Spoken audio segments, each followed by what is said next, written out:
The year is almost over, man. This is the last day of 2024, and I thought it was only right to start a new little tradition on this series where we are going to go over some of your guys' predictions for 2025, as well as I will sprinkle a couple of my own in there as well. And we're just going to be talking everything to do with 2025 Fortnite competitive in today's video. Real quick before we get into it, please subscribe to the channel if you guys are new, as we are on the road to 90,000 subscribers now, and we are trying to reach that goal as soon as possible. Please use code KDOG in the Fortnite item shop if you guys want to support me even more. Remember, follow me on my Twitter at KDOG if you guys want to be included in the future series of these types of videos. Without further ado though, let's get straight into this video. All right, let's start this off hot, man. We ain't here to play around. This first one we got says one of Booga, Kanata, or Bucky will retire by the end of 2025. Now this is one that I wanted to start off with because I do think we will see a major pro retire in 2025. You guys have to realize a lot of these top pros are getting into their early 20s now. Like Clix is about to be turning 20. I'm pretty sure Booga just turned like 22. Bucky is already 21 and Kanata is 20 as well. And that doesn't even include like big EU pros like Tayson that is already in their 20s now. I feel like it has honestly been a very long time since we have had like a major tier 1 pro just completely retire. And I honestly thought that after the bad NA performance that Tayson had, we might have potentially seen him retire. He even teased at it himself when he said he had to think things over, but it looks like he is going to be coming back now. From the players that you listed though, I think the ones I would be least surprised about is definitely like if Booga retired or even Bucky. Bucky literally did retire and then came back like last minute when he decided to end up playing this year. But for players like Booga or just any like older pro that really doesn't have the best year, I don't think they are going to find very much of a reason to want to continue to play. I don't think that somebody like Kanata would retire though. He just has too much content things going on for him, and he does still seem to genuinely enjoy the game. But players like Booga and Bucky, you can just tell their love for the game isn't the same as what it used to be. And all I'm trying to say is I wouldn't be surprised if we see some legends go this year. All right, now this next one says Peterbot wins 4 out of 4 again. Now you guys know there had to be some Peterbot win in here since he is just the most talked about player, and specifically with FNCS wins as well. If I had to comment on this though, I do not think Peterbot wins every single FNCS though. Him being able to do that last year I think was an anomaly in its own, and I just think being able to replicate that on the second best region in the entire world is nearly impossible to do. One of my own predictions for 2025 though is by December of 2025, I think Peterbot will be the undisputed GOAT of Fortnite. I feel like even after he like ties Miro in FNCS wins, if he's able to do that this year, then that is also the point where you just give him the undisputed crown. He is currently at 4 total FNCS wins, so he will need 2 more to end up tying Miro with 6. Now we are still a while from that, but I just don't think it is possible for somebody to win every single FNCS in a year again. That was already like one of the first times we have ever seen that happen, and I think we can all agree that Peter is currently the unanimous #1 player in the world. But even for him, I think that is almost an impossible task. Now I don't even know how I already forgot about this, but Peter didn't even win 4 out of 4 last year. He went 3 for 4 last year because he ended up placing 2nd place in the first one. So yeah, just going back on my statement again, I do not think there's any way he wins 4 out of 4 this upcoming year. All right, moving on now, we got Vino, Vico, and Flixie will win 2 FNCSs and put themselves higher in all-time discussions individually. Now for the all-time thing, I think the only person this would really help is like Vino, because this would put Vino at 4 total FNCS wins if we're just acting like each of them are adding 2. So Vino would end up being at 4 total FNCS wins, and I think you can definitely begin the argument to say that Vino is top 10 all time. But for players like Vico and Flixie, that would only put them at 3, and I just don't think 3 is going to be enough to put you in like top 10 all time talks, especially when you haven't been good for like very long compared to a lot of the other players that are top 10 all time. Obviously it would move them all up individually in all time talks, but if we're talking like top 10, I think the only person it really helps is like Vino. It is kind of crazy to me that a player like Vino that is so highly rated by so many people, I don't want to necessarily use the word only, but he only has 2 FNCS wins. So that means that everybody that has like 1 FNCS win literally has half of the amount that Vino has. You know one about Mongraal and Mr. Savage is coming. Now we got one that says Mongraal, Panzer, and Savage qual for globals. Now we all know what happened at the end of last globals quals, where Mr. Savage and Mongraal's full FNCS got griefed by the cactuses getting nerfed. And since we are asking this question currently today, just from the way that they have been performing, I would have to say that I am going to disagree that they qual for globals, but I do still think they are a very high potential potential trio, and I think it definitely is possible that they qualify for globals. They do just still have a lot of small different things that they really do need to work out, because we haven't even seen a top 10 in the cash cups from them so far. I think if these guys are full grinding, anything really is possible, and we know that they definitely do have the potential to be a global qualifying team just based off of last year alone. But now it is up to them to really put the work in, and we will see what is going to happen from there. Cold will be seen as the best player of all time after this chapter. All right, now we got some different things to discuss here. If you're talking from a pure accolades perspective, no. Even if they win every single FNCS, he will be at 5 total FNCSs, so Peter will still just have him be in that category, as Cold only has 1 FNCS crown right now. But if you are talking from a pure like skill-wise ability, I think this definitely is a possibility.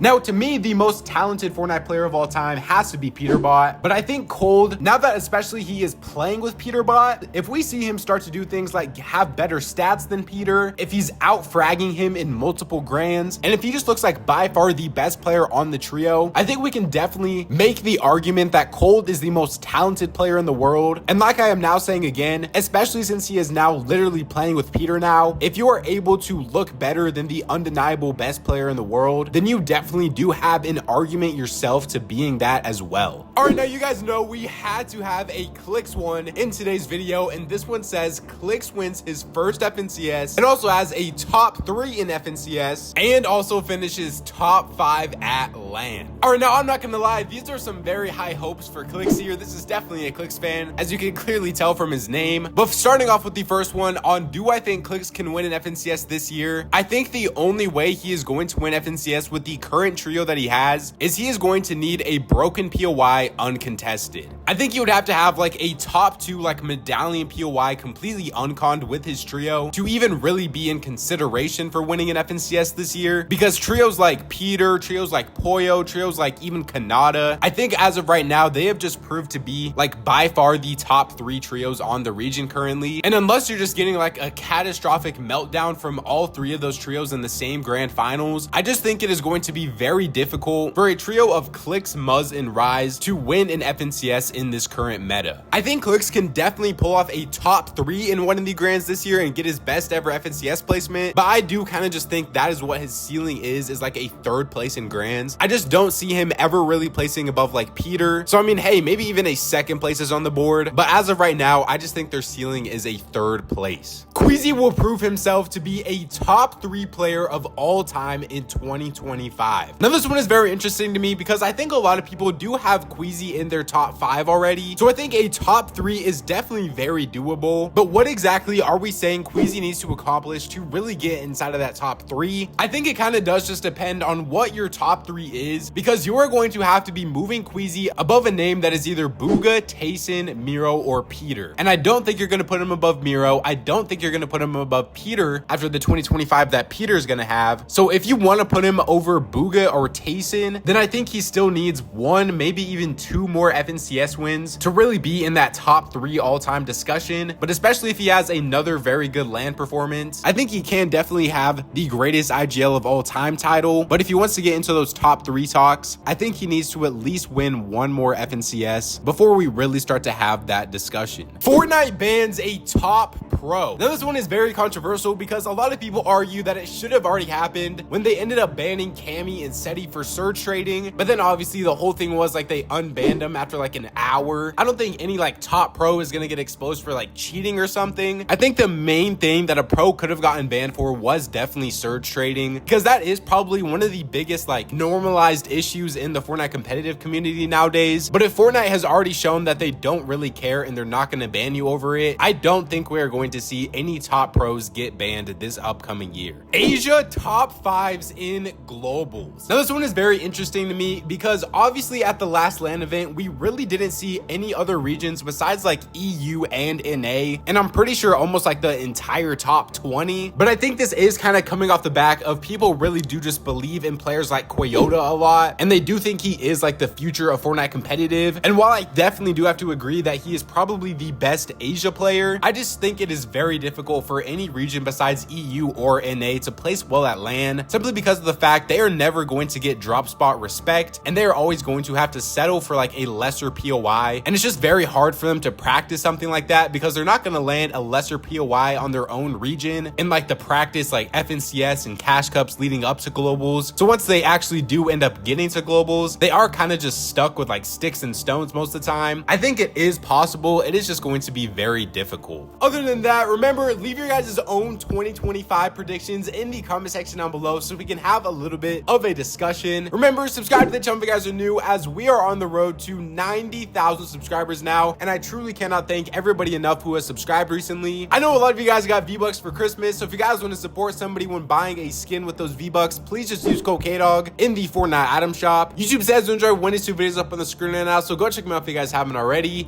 Follow me on my Twitter at KDOG to keep up to date with everything to do with Fortnite competitive. Thank God for another day, and I'll catch you guys next time. Peace out.